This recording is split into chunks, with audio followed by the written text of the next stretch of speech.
Then God said to Jacob, "Go up to Bethel and settle there, and build an altar there to God, who appeared to you when you were fleeing from your brother Esau." So Jacob said to his household and to all who were with him, "Get rid of the foreign gods you have with you, and purify yourselves, and change your clothes. Then come, let us go up to Bethel, where I will build an altar to God, who answered me in the day of my distress, and who has been with me wherever I have gone."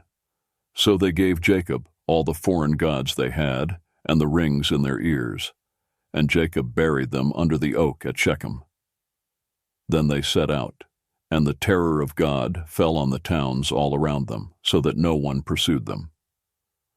Jacob and all the people with him came to Luz, that is, Bethel, in the land of Canaan. There he built an altar, and he called the place El Bethel, because it was there that God revealed himself to him when he was fleeing from his brother. Now Deborah, Rebekah's nurse, died and was buried under the oak outside Bethel. So it was named Allon Bakuth. After Jacob returned from Paddan Aram, God appeared to him again and blessed him. God said to him, "Your name is Jacob, but you will no longer be called Jacob. Your name will be Israel." So he named him Israel. And God said to him, "I am God Almighty. Be fruitful and increase in number. A nation and a community of nations will come from you, and kings will be among your descendants. The land I gave to Abraham and Isaac I also give to you, and I will give this land to your descendants after you." Then God went up from him at the place where he had talked with him. Jacob set up a stone pillar at the place where God had talked with him, and he poured out a drink offering on it. He also poured oil on it. Jacob called the place where God had talked with him Bethel. Then they moved on from Bethel. While they were still some distance from Ephrath, Rachel began to give birth and had great difficulty. And as she was having great difficulty in childbirth, the midwife said to her, "Don't despair, for you have another son." As she breathed her last, for she was dying, she named her son Benoni, but his father named him Benjamin. So Rachel died and was buried on the way to Ephrath, that is, Bethlehem. Over her tomb Jacob set up a pillar, and to this day that pillar marks Rachel's tomb. Israel moved on again and pitched his tent beyond Migdal Eder. While Israel was living in that region, Reuben went in and slept with his father's concubine Bilhah, and Israel heard of it. Jacob had 12 sons, the sons of Leah, Reuben, the firstborn of Jacob, Simeon, Levi, Judah, Issachar, and Zebulun, the sons of Rachel, Joseph, and Benjamin, the sons of Rachel's servant, Bilhah, Dan, and Naphtali, the sons of Leah's servant, Zilpah, Gad, and Asher. These were the sons of Jacob, who were born to him in Paddan Aram. Jacob came home to his father Isaac in Mamre, near Kiriath Arba, that is, Hebron, where Abraham and Isaac had stayed. Isaac lived 180 years. Then he breathed his last and died, and was gathered to his people, old and full of years. And his sons Esau and Jacob buried him. This is the account of the family line of Esau, that is, Edom.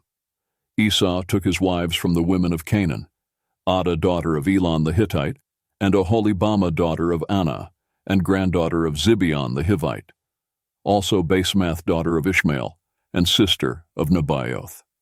Adah bore Eliphaz to Esau, Basemath bore Reuel, and Oholibamah bore Jush, Jalam, and Korah. These were the sons of Esau who were born to him in Canaan.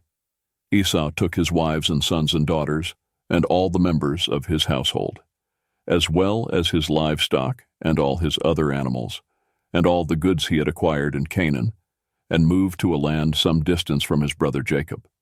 Their possessions were too great for them to remain together. The land where they were staying could not support them both because of their livestock. So Esau, that is Edom, settled in the hill country of Seir. This is the account of the family line of Esau, the father of the Edomites, in the hill country of Seir. These are the names of Esau's sons: Eliphaz, the son of Esau's wife, Adah, and Reuel, the son of Esau's wife, Basemath. The sons of Eliphaz: Teman, Omar, Zepho, Gatam, and Kenaz. Esau's son Eliphaz also had a concubine named Timnah, who bore him Amalek. These were grandsons of Esau's wife Adah. The sons of Reuel, Nahath, Zerah, Shammah, and Mizah. These were grandsons of Esau's wife Basemath. The sons of Esau's wife Oholibamah, daughter of Anah, and granddaughter of Zibeon, whom she bore to Esau, Jush, Jalam, and Korah. These were the chiefs among Esau's descendants. The sons of Eliphaz, the firstborn of Esau, chiefs Teman, Omar, Zepho, Kenaz, Korah, Gatam, and Amalek. These were the chiefs descended from Eliphaz in Edom. They were grandsons of Ada. The sons of Esau's son Reuel, chiefs Nahath, Zerah, Shammah, and Mizah. These were the chiefs descended from Reuel in Edom. They were grandsons of Esau's wife Basemath. The sons of Esau's wife Oholibamah, chiefs Jush, Jalam, and Korah. These were the chiefs descended from Esau's wife Oholibamah, daughter of Anah. These were the sons of Esau, that is, Edom, and these were their chiefs. These were the sons of Seir the Horite, who were living in the region: Lotan, Shobal, Zibeon, Anah, Dishon, Ezer, and Dishan. These sons of Seir in Edom were Horite chiefs. The sons of Lotan, Hori, and Homam. Timnah was Lotan's sister. The sons of Shobal, Alvan, Manahath, Ebal, Shepo, and Onam. The sons of Zibeon, Aya, and Anah. This is the Anah who discovered the hot springs in the desert while he was grazing the donkeys of his father Zibeon. The children of Anah, Dishon, and Oholibamah, daughter of Anah. The sons of Dishon, Hemdan, Eshban, Ithran, and Karan. The sons of Ezer, Bilhan, Zavan, and Akan. The sons of Dishon, Uz, and Aran. These were the Horite chiefs: Lotan, Shobal, Zibeon, Anah, Dishon, Ezer, and Dishan. These were the Horite chiefs, according to their divisions, in the land of Seir. These were the kings who reigned in Edom before any Israelite king reigned. Bela, son of Beor, became king of Edom. His city was named Dinhabah. When Bela died, Jobab, son of Zerah from Bozrah, succeeded him as king. When Jobab died, Husham from the land of the Temanites succeeded him as king. When Husham died, Hadad, son of Bedad, who defeated Midian in the country of Moab, succeeded him as king. His city was named Avith. When Hadad died, Samlah from Masrekah succeeded him as king. When Samlah died, Shaul from Rehoboth on the river succeeded him as king. When Shaul died, Baal-Hanan, son of Akbor, succeeded him as king. When Baal-Hanan, son of Akbor, died, Hadad succeeded him as king. His city was named Pau, and his wife's name was Mehetabel, daughter of Matred, the daughter of Mezahab.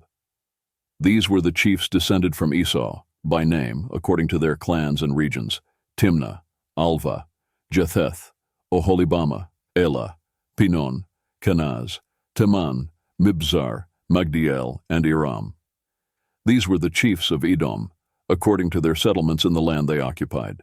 This is the family line of Esau, the father of the Edomites. Jacob lived in the land where his father had stayed, the land of Canaan. This is the account of Jacob's family line. Joseph, a young man of 17, was tending the flocks with his brothers, the sons of Bilhah and the sons of Zilpah, his father's wives, and he brought their father a bad report about them. Now Israel loved Joseph more than any of his other sons, because he had been born to him in his old age, and he made an ornate robe for him. When his brothers saw that their father loved him more than any of them, they hated him and could not speak a kind word to him. Joseph had a dream, and when he told it to his brothers, they hated him all the more. He said to them, "Listen to this dream I had. We were binding sheaves of grain out in the field, when suddenly my sheaf rose and stood upright, while your sheaves gathered around mine and bowed down to it." His brothers said to him, "Do you intend to reign over us? Will you actually rule us?" And they hated him all the more because of his dream and what he had said. Then he had another dream, and he told it to his brothers. "Listen," he said, "I had another dream, and this time the sun and moon and 11 stars were bowing down to me." When he told his father as well as his brothers, his father rebuked him and said, "What is this dream you had? Will your mother and I and your brothers actually come and bow down to the ground before you?" His brothers were jealous of him, but his father kept the matter in mind. Now his brothers had gone to graze their father's flocks near Shechem, and Israel said to Joseph, "As you know, your brothers are grazing the flocks near Shechem. Come, I am going to send you to them." "Very well," he replied. So he said to him, "Go and see if all is well with your brothers and with the flocks, and bring word back to me." Then he sent him off from the valley of Hebron. When Joseph arrived at Shechem, a man found him wandering around in the fields and asked him, "What are you looking for?" He replied, "I'm looking for my brothers. Can you tell me where they are grazing their flocks?" "They have moved on from here," the man answered. "I heard them say, 'Let's go to Dothan.'" So Joseph went after his brothers and found them near Dothan, but they saw him in the distance, and before he reached them, they plotted to kill him. "Here comes that dreamer," they said to each other. "Come now, let's kill him and throw him into one of these cisterns and say that a ferocious animal devoured him. Then we'll see what comes of his dreams." When Reuben heard this, he tried to rescue him from their hands. "Let's not take his life," he said. "Don't shed any blood. Throw him into this cistern here in the wilderness, but don't lay a hand on him." Reuben said this to rescue him from them and take him back to his father. So when Joseph came to his brothers, they stripped him of his robe, the ornate robe he was wearing, and they took him and threw him into the cistern. The cistern was empty. There was no water in it. As they sat down to eat their meal, they looked up and saw a caravan of Ishmaelites coming from Gilead. Their camels were loaded with spices, balm, and myrrh, and they were on their way to take them down to Egypt. Judah said to his brothers, "What will we gain if we kill our brother and cover up his blood? Come, let's sell him to the Ishmaelites and not lay our hands on him. After all, he is our brother, our own flesh and blood." His brothers agreed. So when the Midianite merchants came by, his brothers pulled Joseph up out of the cistern and sold him for 20 shekels of silver to the Ishmaelites, who took him to Egypt. When Reuben returned to the cistern and saw that Joseph was not there, he tore his clothes. He went back to his brothers and said, "The boy isn't there. Where can I turn now?" Then they got Joseph's robe, slaughtered a goat, and dipped the robe in the blood. They took the ornate robe back to their father and said, "We found this. Examine it to see whether it is your son's robe." He recognized it and said, "It is my son's robe. Some ferocious animal has devoured him. Joseph has surely been torn to pieces." Then Jacob tore his clothes, put on sackcloth, and mourned for his son many days. All his sons and daughters came to comfort him, but he refused to be comforted. "No," he said, "I will continue to mourn until I join my son in the grave." So his father wept for him. Meanwhile, the Midianites sold Joseph in Egypt to Potiphar, one of Pharaoh's officials, the captain of the guard.